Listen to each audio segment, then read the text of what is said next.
Bismillah, Assalamualaikum warahmatullahi wabarakatuh. Waalaikumsalam warahmatullahi wabarakatuh. Alhamdulillah, wassalatu wassalamu ala rasulillah wa ala alihi wa sahbihi wa man tabi'ahum bi ihsanin ila yaumiddin. Amma ba'du. Anak Ustadz ya, para penuntut ilmu yang semoga senantiasa diberkahi dan tetap diberikan semangat untuk menegakkan dakwah Ahlussunnah wal Jamaah ini dalam diri kita sendiri maupun untuk masyarakat yang ada di sekitar kita.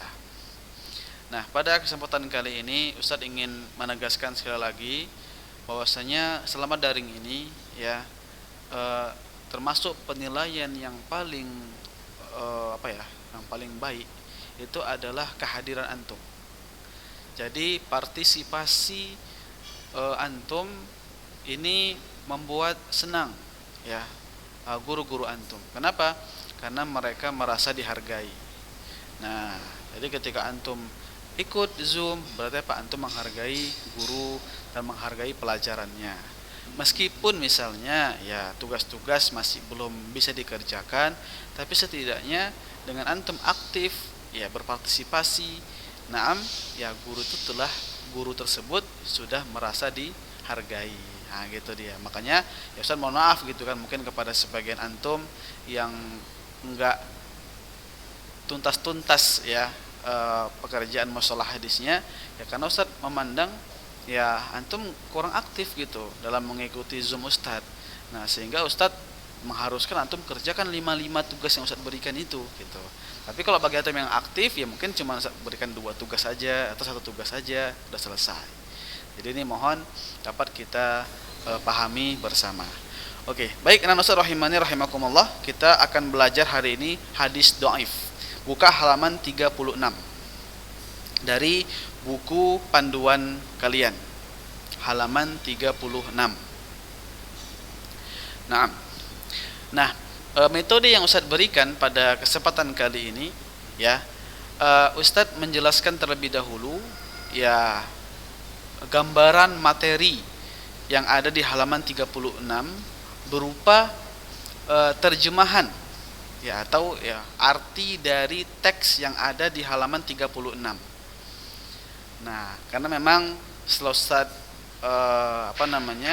renungkan, ternyata selama daring ini yang terpenting itu adalah antum memahami apa yang dimaksud oleh guru-guru antum. Nah, jadi kali ini ya kita akan membahas ya materi di halaman 36. Namun materi halaman 36 ini sudah ada diterjemahkan sebagaimana yang antum lihat di dalam layar. Ya, ini dia. Sekarang tanggal 9 bulan 1 tahun 2021 atau tanggal 22 bulan 6 tahun 1442 Hijriah. Oleh Ustaz sendiri, silsilah Mustalahul Hadis, pertemuan pertama hadis dhaif atau hadis lemah. Naam. Jadi kali ini kita akan membahas apa itu hadis lemah, ya, bagaimana kedudukannya, apa contohnya, apa hukum meriwayatkan hadis lemah, apa hukum mengamalkan hadis lemah, dan apa karya tulis yang terkenal di dalam hadis-hadis lemah. Nah, ini sangat menarik sekali. Ya, karena kenapa? Karena ternyata ya di tengah-tengah kaum muslimin masih banyak mereka yang mengadopsi hadis-hadis lemah. Maka antum ya sebagai seorang remaja yang sudah menginjak kelas 12 harus mengetahui hal ini. Kenapa? Karena hadis merupakan panduan hidup. Nah, jangan sampai panduan hidup yang antum pegang itu ternyata diambil dari hadis-hadis yang lemah. Nah, ini dia. Ya, penting sekali untuk antum pahami. Oke, baik. Naam. Kemudian kenapa Ustadz tidak pernah menjelaskan bahasa Arabnya? Ya karena sepertinya karena antum pun juga banyak di antara antum yang belum paham sekali tentang nahwu gitu ya, masih belum menguasai nahwu, belum sorofnya juga masih banyak yang belum belum paten gitu kan. Nah, jadi Ustaz menjelaskan dengan bahasa Arab kurang lebih bermanfaat, nah, dibandingkan dengan bahasa Indonesia di masa daring ini. Karena kan daring, layar, kan gitu kan.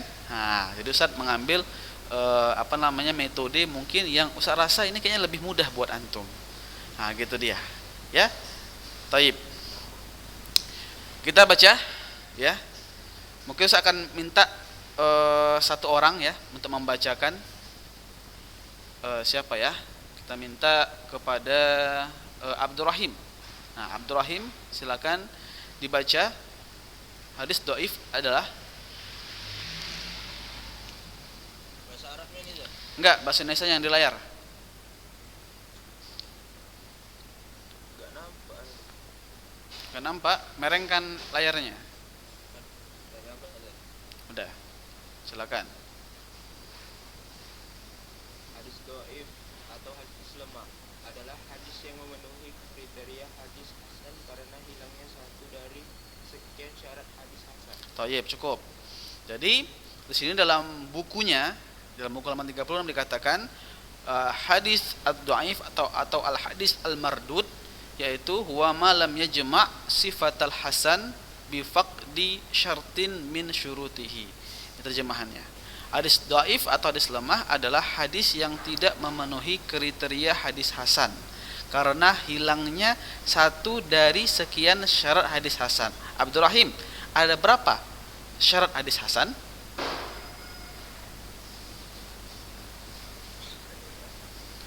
Ada berapa? Robi'ah?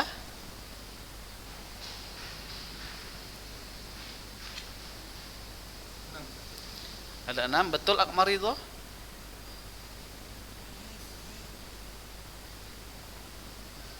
Ada berapa Akmal Ridho? Betul kah 6? Hah? Mana suara antum? Enggak ada. Enggak ada suara Akmal ya. Nah. Pakai tangan. Isyarat pakai tangan. Ada 5. Oke. Apa saja Hafiz? 5 syarat itu Hafiz?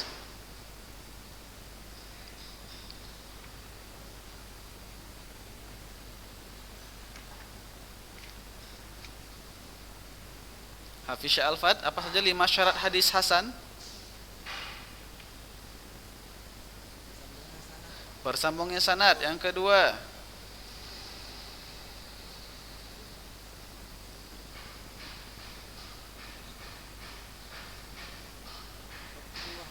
dhabtur ruwah, rawinya dhabit ya, hafalannya kuat. Yang ketiga,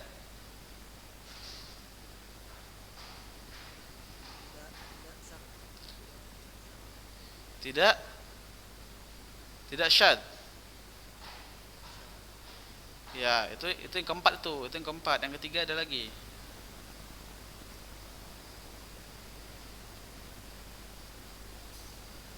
Apa Abdurrahim? Itu yang kelima. Yang ketiga tinggalan.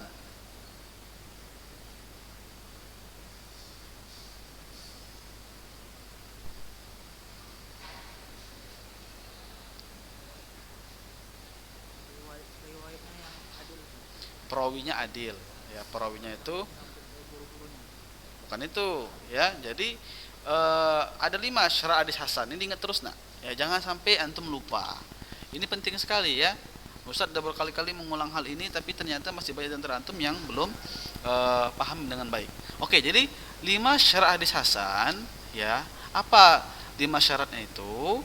Nah, 5 syarat hadis hasan. Nah, yang pertama apa? Yaitu sanad bersambung, ya kan? Yang kedua, ya kan? Apa yang kedua? Rawinya adil. Yang ketiga, rawinya dobit, ya kan? Rawinya dobit. Namun, ya kan? Namun kualitas B lah, kita bilang gitu kan? Kualitas B, tidak kualitas A. Ya kan? Itu dia, rawinya tuh dobit. Namun dobitnya tidak seperti sohi, ya kan? Di bawah sohi.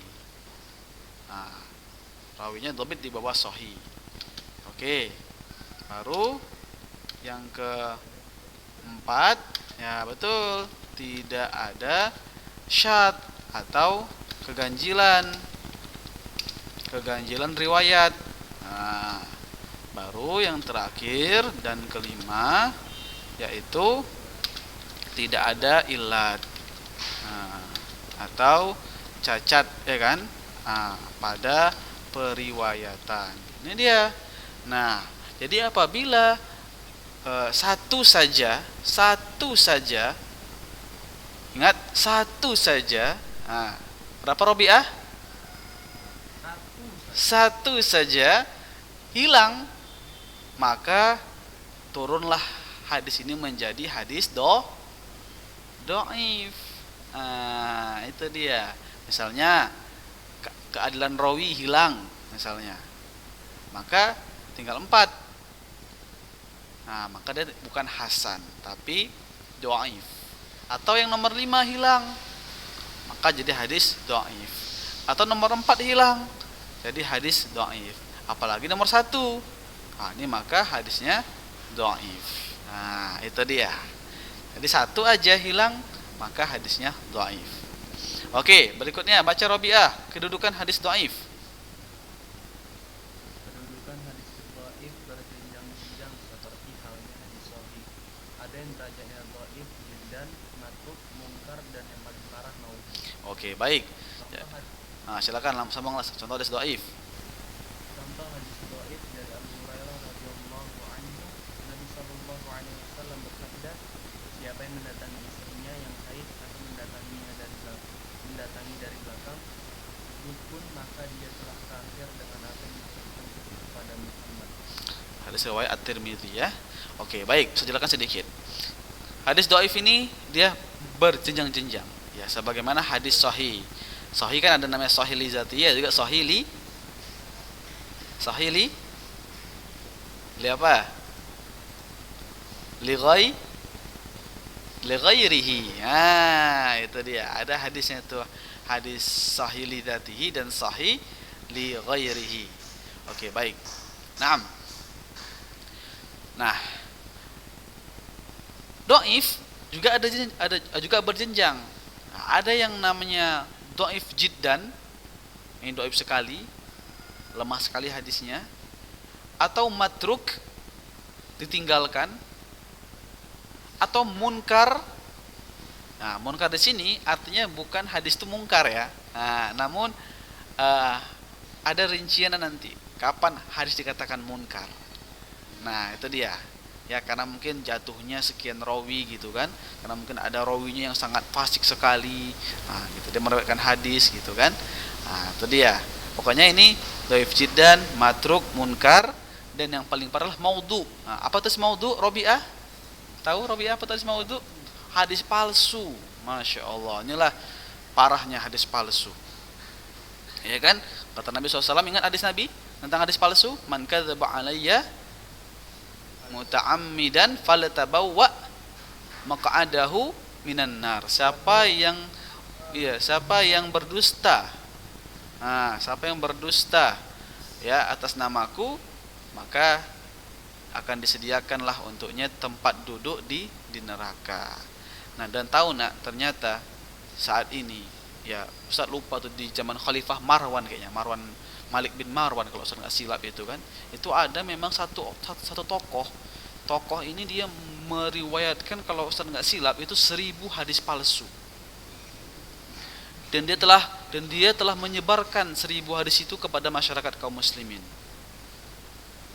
Makanya sekarang ini banyak hadis palsu, jadi kalian harus benar-benar selektif, ya, ketika mendapatkan itu hadis. Oke, itu dia. Adapun ini contoh hadis ini riwayat Tirmidzi, ini contoh hadis dhaif. Tapi apakah dhaifnya ini derajatnya apa? Apakah dhaif jiddan, apakah matruk, ataukah munkar, ataukah maudhu? Ini tentunya ada pembahasannya. Tapi jelas kita hanya tahu bahwa ini hadis dhaif, ya, ini hadis dhaif. Oke. Jadi di buku itu disebutkan, ya kan, bahwasanya Nabi SAW bersabda, man ata haidon aw imra'atan fi duburiha aw kahinan faqad kafara bima unzila ala Muhammad, akhrajahu Tirmidzi. Ini hadis tentang siapa yang mendatangi istri gitu kan. Hadis itu sedang haid, dia gauli atau dia gauli dari duburnya. Nah, atau dia mendatangi dukun. Nah, kalau dilakukan ini, maka dia telah kafir kepada apa yang diturunkan kepada Muhammad SAW. Namun hadis ini dhaif, ya, jadi nggak bisa kita yakini. Thayyib. Tapi bukan berarti boleh ya, karena juga ada hadis yang sahih menjelaskan hal ini. Namun untuk riwayat ini hadisnya dhaif. Oke, baik. Lanjut berikutnya. Siapa yang disuruh baca? Akmal? Akmal ada nggak suaranya ini? Ada suaranya Akmal. Gilang lah, Gilang. Mana Gilang? Gilang. Silakan baca. Adapun meriwayatkan, boleh meriwayatkan. Boleh meriwayatkan hadis dhaif tanpa menjelaskan status dhaifnya dengan dua syarat. Satu, hadis dhaif tersebut tidak berkenaan dengan akidah seperti sifat-sifat Allah Subhanahu wa taala. Dua, hadis dhaif tersebut tidak menjelaskan hukum syar'i yang berkenaan dengan halal dan haram. Lanjut, adapun meriwayatkan hadis-hadis maudhu, maka tidak dibolehkan kecuali diterangkan bahwa itu adalah hadis maudhu. Jumhur ulama berpendapat bolehnya mengamalkan hadis dhaif yang berkenaan dengan keutamaan amal dengan syarat: satu, kedhaifan hadis tersebut tidak parah; dua, hadis dhaif tersebut tercantum di dalam pokok-pokok hadis yang bisa diamalkan; tiga, saat mengamalkan tidak meyakini kepastiannya, hanya sebagai penelitian saja. lanjut karya tulis. Karya tulis terkenal mengulas hadis-hadis dhaif diantaranya adalah: satu, Mizanul I'tidal karya Az-Zahabi; dua, Ad-Du'afa karya Ibnu Hibban. Lanjut karya tulis. Karya tulis yang terkenal berisi kumpulan hadis-hadis dhaif diantaranya adalah: satu, Al-Marasil karya Abu Dawud; dua, Al-Minjal Al-Ilal. Al-Ilal karya Ad-Daruk. Baik, Masya Allah, barakallahu fiik, ya, selesai. Nah, jadi saya jelaskan sedikit. Boleh meriwayatkan hadis dhaif tanpa menjelaskan status dhaifnya. Ini dengan dua syarat. Jadi kalau antum dapat hadis dhaif, antum boleh sampaikan hadis dhaif ini tanpa menyebutkan ini hadis dhaif, dengan dua syarat. Nah, yang pertama, dhaif tersebut tidak berkenaan dengan akidah. Berarti apa? Semua hadis dhaif yang berkenaan dengan akidah nggak boleh diriwayatkan. Tadi ya, kecuali dijelaskan ini hadisnya dhaif. Tuh, ingat. Yang pertama, bila berkenaan dengan akidah nggak boleh diriwayatkan hadis dhaif. Maksudnya meriwayatkan, menyampaikan. Nah, menyampaikan.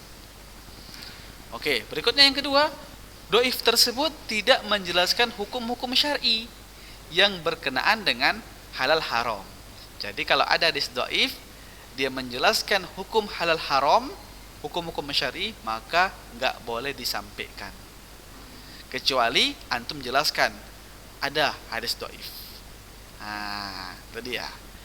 Makanya dua ini penting. Berarti mengenai akidah, mengenai fikih, maka nggak boleh menggunakan hadis dhaif.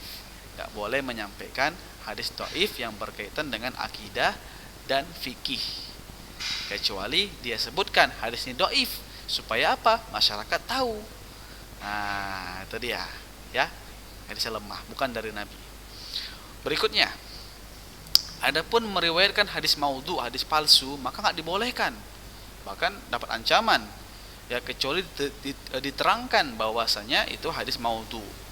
Sampaikan, boleh sampaikan ini hadis maudhu nih. Tapi sebutkan ini maudhu supaya apa? Umat tahu. Ini hadisnya palsu. Sehingga kalau ada orang-orang menyampaikan, dia tahu ini palsu nih. Hati-hati antum, dapat neraka nanti, kan gitu kan? Ya iyalah, marah nggak? Misalnya gini aja lah, Robiah aja lah, pakai nama Robiah gitu. Marah nggak? Marah kan? Pakai nama-nama kita gitu kan? Kemarin ada Bang Robiah bilang gini, bahwasanya si Gilang itu kakinya patah, kan gitu kan? Bawa nama-nama Robiah, pasti marah kan? Gitulah. Atau sebaliknya gitu kan? kemarin ada bang ini bilang gitu kan, bang Gilang bilang bahwasanya Robiah gitu kan rambutnya pang gitu kan. Nah. Nah, apa? Nah, berarti kan marah kita kan. Artinya apa? Orang kalau bawa-bawa nama kita dengan apa yang nggak kita bilang, kita marah kan? Marah. Apalagi Nabi SAW, apalagi ini syariat, wahyu kan gitu kan. Kalau dimain-main kan ya pasti kena ancaman. Oke, berikutnya sedikit lagi. Jumhur ulama berpendapat boleh mengamalkan hadis dhaif. Loh, kok boleh pula? Nah, yang berkenaan dengan apa? Berkenaan dengan keutamaan amal, fadilah amal. Siapa di sini yang pernah kenal jamaah tablik? Ada nggak di sini yang kenal jamaah tablik? Abdur ya? Abdur pernah nggak khuruj 3 hari? Nggak pernah? Oh, mau tahu pernah 3 hari, seminggu gitu, atau ke IPB, India, Pakistan, Bangladesh. Nah, mereka itu biasanya suka menggunakan buku-buku fadilah amal. Nah, buku mereka namanya buku Fadhailul A'mal, fadilah amal. Ya kan? Nah, kita katakan, nah, boleh nggak mengamalkan buku itu? Nah, kita katakan, ya, boleh kita mengamalkan buku itu. Tapi kalau hadisnya sahih. Naam. Namun ternyata buku itu banyak memuat hadis-hadis dhaif. Nah, maka kita perlu tahu. Nah, bahwasanya kalau di buku itu banyak hadis dhaifnya, nah, mana yang boleh kita amalkan hadis dhaif itu? Nah, ini dia. Dengan 3 syarat. Hadis dhaif bisa kita amalkan dengan 3 syarat. Yang pertama, kedhaifannya tidak parah. Ya, dia bukan hadis yang dhaif jiddan, bukan hadis yang dhaif jiddan, bukan juga hadis yang matruk, bukan juga hadis yang munkar, apalagi maudhu. Nah, ini nggak boleh. Itu dia. Oke, berarti kalau ada dhaifnya ini ke sini, dhaif jiddan, matruk, munkar, maudhu, maka tidak boleh diamalkan. Karena itu kategori parah. Itu yang pertama. Yang kedua, nah, kalau hadis dhaifnya itu tercakup di dalam pokok-pokok hadis yang bisa diamalkan. Ada hadis sahih yang berkenaan dengan hadis itu juga. Nah, misalnya apa ya? Misalnya ya kita bilang apa? Saya pun memang nggak ingat kali sih apa aja hadis dhaif yang bisa diamalkan. Tapi ketentuannya kalau hadis dhaif itu ada hadis sahih yang bersambungan, nah, maka hadis dhaifnya ini boleh diamalkan. Nah, itu dia. Namun, ya, misalnya gini contoh, misalnya kita bilang tentang puasa, ya kan? Puasa, misalnya puasa A, gitu kan? Rasul cuma bilang pahalanya itu misalnya 1, gitu kan? Puasa A pahalanya 1. Ini hadis sahih. Namun ada hadis dhaif. Rasul bersabda puasa A pahalanya 20. Nah, maka hadis dhaif itu dari sisi amalnya diamalkan puasa. Namun untuk pahalanya, ganjarannya, keutamaan amalnya itu masuk ke poin nomor 3. Saat mengamalkannya tidak meyakini kepastiannya. Maksudnya apa? Kepastian pahalanya itu.